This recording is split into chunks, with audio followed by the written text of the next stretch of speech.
दोस्तों, साल 2026 की नवरात्रि में अष्टमी का पूजन कब किया जाएगा, यानी अष्टमी का व्रत कब किया जाएगा, कन्या कब खिलाया जाएगा और नवमी का पूजन कब करेंगे, पारण जो लोग 9 दिनों का रख रहे हैं वो कब करेंगे, ये सभी बातों के बारे में आज की वीडियो में चर्चा हम कर रहे हैं। जैसे कि अष्टमी की बात की जाए तो अष्टमी का पूजन 26 तारीख को किया जाएगा। दिन होगा बृहस्पतिवार। जो भक्त पहला और आखिरी नवरात्रि का व्रत अनुष्ठान करते हैं उन्हें अष्टमी के बारे में जानकारी विशेष रूप से चाहिए होती है। तो ऐसे में जो लोग स्थापना और अष्टमी का ही व्रत रखते हैं वे 26 तारीख को ही व्रत रखेंगे अष्टमी का, क्योंकि 26 तारीख को अष्टमी 11:49 तक ही है। उसके बाद से नवमी लग रही है। प्रभु राम के जन्म दिवस के रूप में चैत्र नवरात्रि की नवमी तिथि मनाई जाती है। तो ऐसे में प्रभु राम के जन्म दिवस के रूप में नवमी का पूजन भी 26 तारीख को ही किया जाएगा। उसमें कारण ये है कि 27 तारीख को नवमी तिथि 10:07 पर ही समाप्त हो जा रही है। ऐसे में 26 तारीख को दोपहर में 12 बजे नवमी तिथि प्राप्त हो रही है, तो 26 तारीख को ही करना श्रेष्ठ होगा। जो लोग 9 दिनों का व्रत रखे हैं वे नवमी तक तो व्रत उपवास करेंगे ही, और वहीं पर जा कर के 10वीं तिथि में अपने व्रत का पारण करेंगे। कुछ लोग अष्टमी तिथि पर कन्या पूजन करते हैं।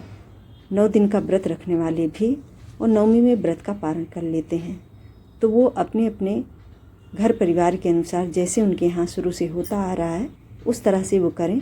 परंतु हम लोगों की जानकारी में जो 9 दिनों का व्रत उपवास किया जाता है नवरात्रि में, यानी नवरात्रि का, तो उनका जो व्रत का पारण होता है वो 10वीं तिथि में ही मान्य होता है।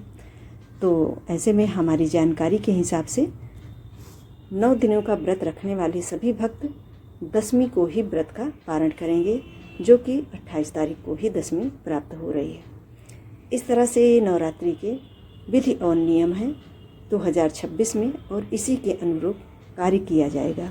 जो लोग 9 दिनों तक व्रत रखे हैं, कन्या पूजन करना चाहते हैं, तो वो अष्टमी में भी हवन कन्या पूजन कर सकते हैं या नवमी में भी कर सकते हैं। जिनके यहाँ जैसे होता हो वैसा करें। कहीं कहीं पर कुल देवी की भी पूजा होती है अष्टमी तिथि पर। तो जो लोग कुल देवी के अनुसार पूजन करते हैं अष्टमी के, तो वो लोग अष्टमी तिथि पर ही कन्या का पूजन और कुल देवी का पूजन कर लेते हैं। हम लोगों में नवमी तिथि पर ही कन्या का पूजन होता है, और नवमी तिथि पर ही हम लोग नवमी का व्रत भी रखते हैं, यानी उस दिन व्रत उपवास नहीं खोलते हैं।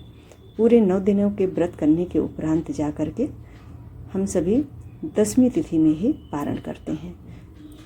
और जो लोग अखंड ज्योति लगाए हुए हैं उनकी अखंड ज्योति नवमी तिथि तक पूरी रात्रि जलेगी, यानी 27 तारीख को पूरी रात्रि जलेगी।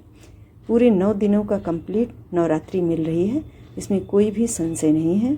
हाँ, प्रभु राम के उपलक्ष्य में उनके जन्म दिवस की पूजा आराधना, भगवान राम के निमित्त व्रत उपासना, ये सभी नवमी तिथि में ही की जाएगी, और उनके निमित्त जो उनकी भोग आरती और पूजा वो 26 तारीख को दोपहर में की जाएगी।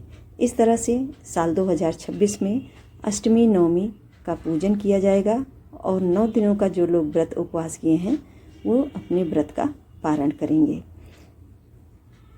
तो मुझे उम्मीद है दोस्तों कि आप सभी को सारी बातें समझ में आ गई होगी। इसमें ज़रा सा भी संशय करने की ज़रूरत नहीं है, बहुत ही स्पष्ट है, और कोई भी संशय ना करिए।